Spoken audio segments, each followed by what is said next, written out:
Cerremos los ojos un momento. Imaginemos, el sonido de la madera al pisar, una estantería que gira, ¿no? Y detrás, una puerta. Estamos en Ámsterdam, año 1944. 8 personas, ocultas en el llamado anexo secreto. Y entre ellas, una adolescente, judía alemana, Annelies Marie Frank. Ana, para todos nosotros. Su diario, un regalo de cumpleaños, el número 13, se convirtió en mucho más que un cuaderno. Una voz que resuena todavía, capaz de decir, en plena oscuridad, a pesar de todo, sigo creyendo que la gente es buena de corazón. Hoy vamos a meternos de lleno en su historia. Vamos a usar un dossier biográfico muy completo para entender no solo qué pasó, sino por qué nos sigue importando tanto. Exacto. La idea es esa. Ir un poco más allá del icono, del símbolo. Queremos explorar la vida de Ana, claro, pero también las circunstancias tan brutales que rodearon su escritura, su vida escondida, el viaje increíble de ese diario después de la guerra y las polémicas que todavía colean. Nos basamos en un dossier que recoge información de muchas partes, archivos de museos, estudios, testimonios. La misión, digamos, es desgranar lo fundamental de su vida, de su obra, entender el impacto que tuvo y, plantear las preguntas importantes que surgen. ¿Qué nos dice Ana Frank hoy? Pues empecemos por el principio. Nació en Frankfurt, Alemania, el 12 de junio del 29, en una familia judía liberal. Un entorno que se rompió, claro, con la llegada de los nazis al poder en 1933. Sí, ese fue el detonante. La familia Frank, como tantas otras, buscó una salida. Emigraron a Ámsterdam, a los Países Bajos. Buscaban seguridad, un refugio. Y durante un tiempo, la vida allí pareció normal, relativamente normal.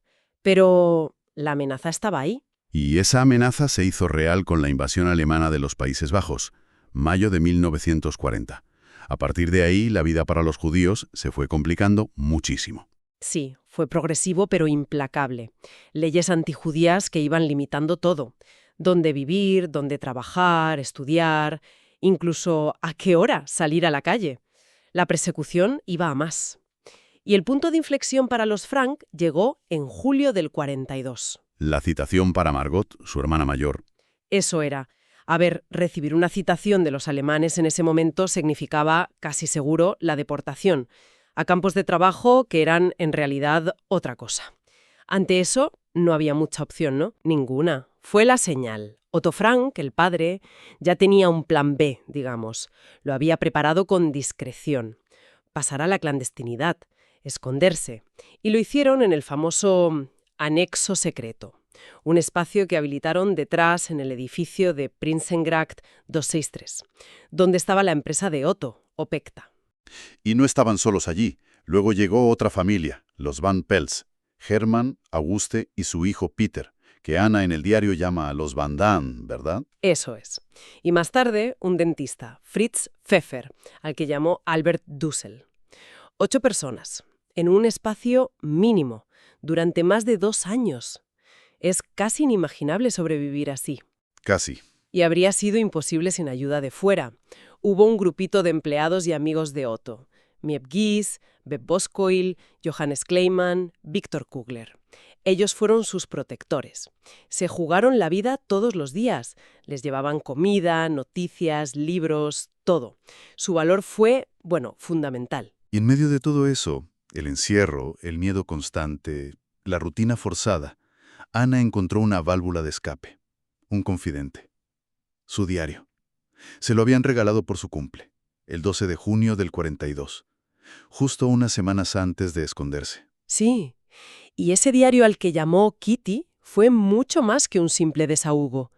No era solo apuntar lo que pasaba en el anexo, los roces, las tensiones, los miedos, las pequeñas alegrías. Ana empezó a usarlo para pensar, para explorar su mundo interior. Y, sorprendentemente, desarrolló una vocación de escritora muy clara. Eso es interesante. No era solo una niña con miedo escribiendo. Era alguien consciente de la palabra. Totalmente. Hay un momento clave.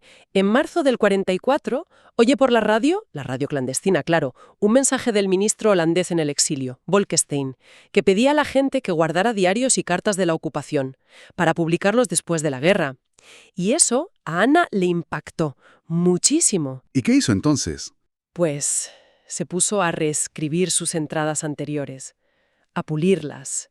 Empezó a pensar en una novela basada en su experiencia. Quería titularla El Actor House, la casa de atrás. Esto nos dice mucho de su ambición, de su conciencia de ser testigo. Ya no escribía solo para ella, escribía para el futuro. Es increíble esa determinación, en medio de tanto peligro. Sí, lo es. El diario es un documento fascinante por eso, por esa mezcla.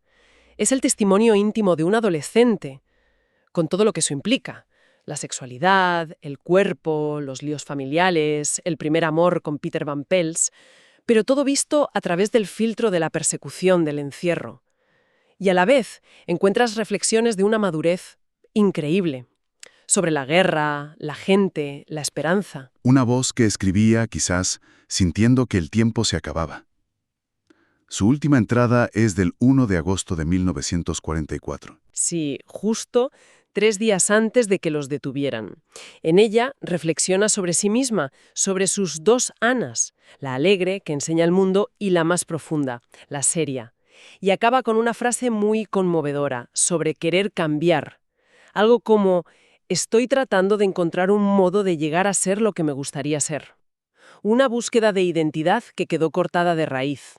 Y llegó el 4 de agosto de 1944, el día fatídico. La policía alemana, con colaboradores holandeses, irrumpió en el edificio. Sí, descubrieron la estantería giratoria, la entrada oculta, arrestaron a los 8 escondidos y a 2 de sus protectores, Kliman y Kugler.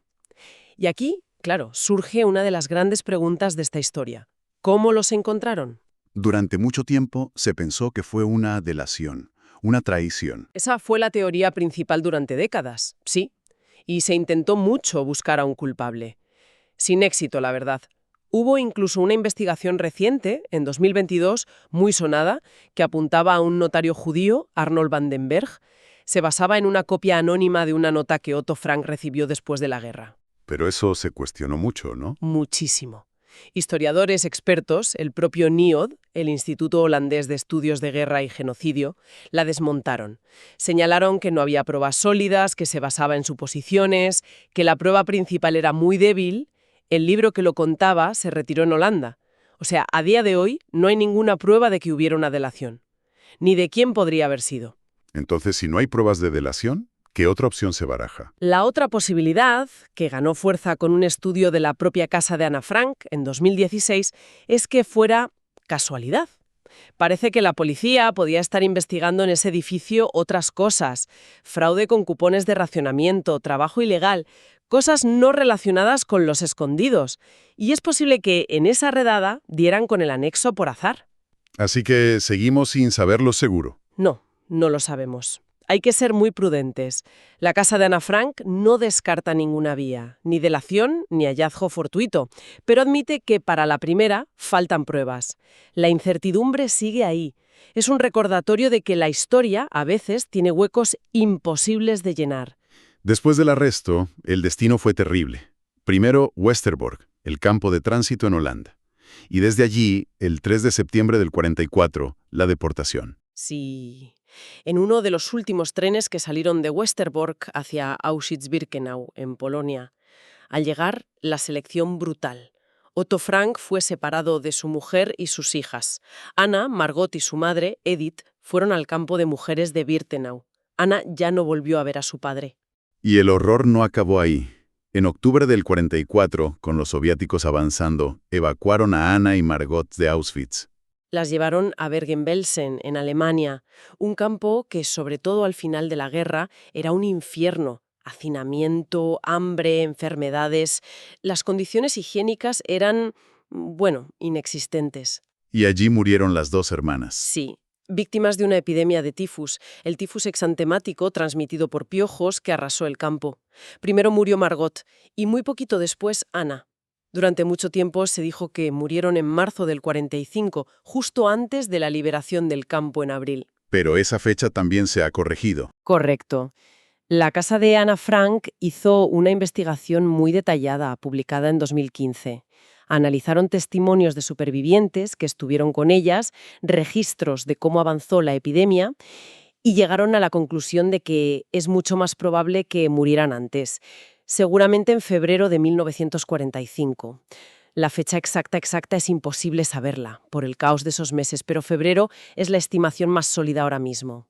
Es importante esa precisión, ¿no? Intentar ajustar la verdad histórica lo máximo posible. De los 8 que se escondieron en el anexo.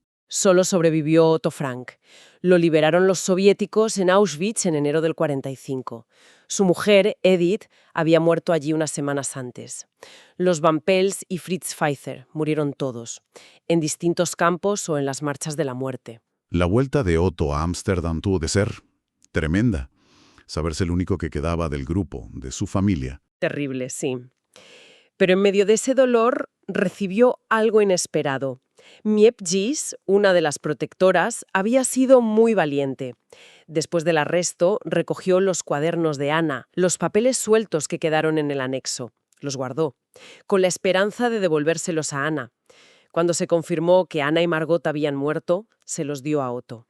Y Otto tomó una decisión que cambiaría muchas cosas. Decidió cumplir el deseo de Ana, ese que ella había escrito, vivir después de mi muerte, que su voz no se perdiera.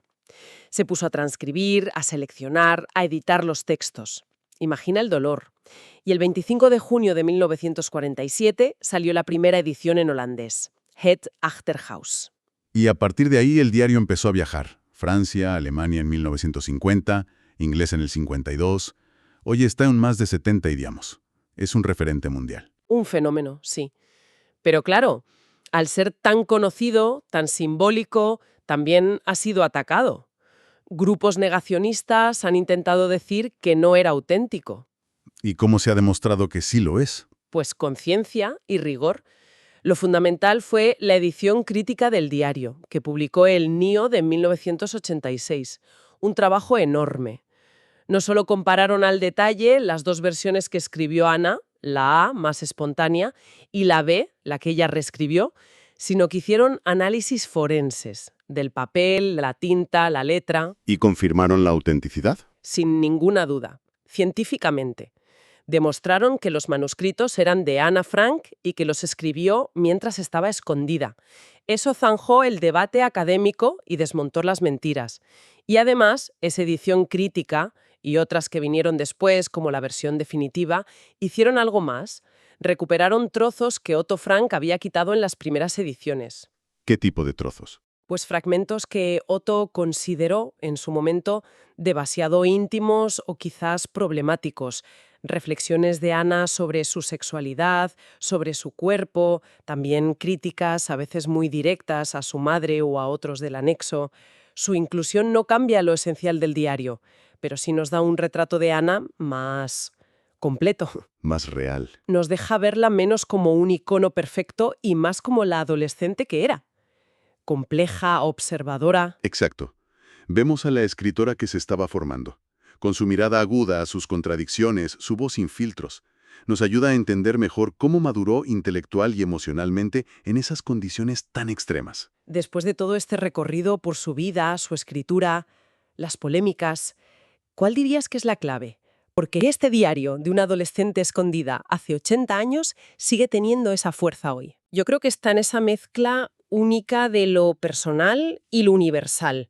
Por un lado, es un testimonio histórico brutal, una ventana directa a la persecución nazi, a la vida con miedo constante, nos conecta con el Holocausto de forma muy visceral, pero a la vez es la voz de un adolescente con las grandes preguntas de siempre: el amor, el miedo, la identidad, la esperanza.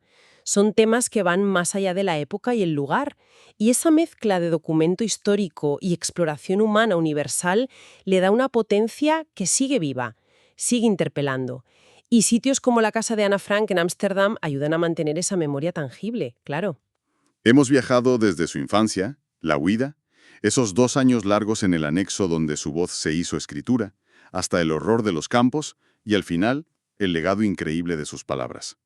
Queda claro que Ana Frank es mucho más que un símbolo. Es importante recordarla así, como una joven real, vibrante, compleja, una escritora con una mirada propia, aguda, llena de matices, una vida interrumpida de forma brutal, pero una voz que sigue aquí, resonando fuerte. Su diario es como un puente, ¿no? Entre el pasado y nosotros. Un puente muy necesario.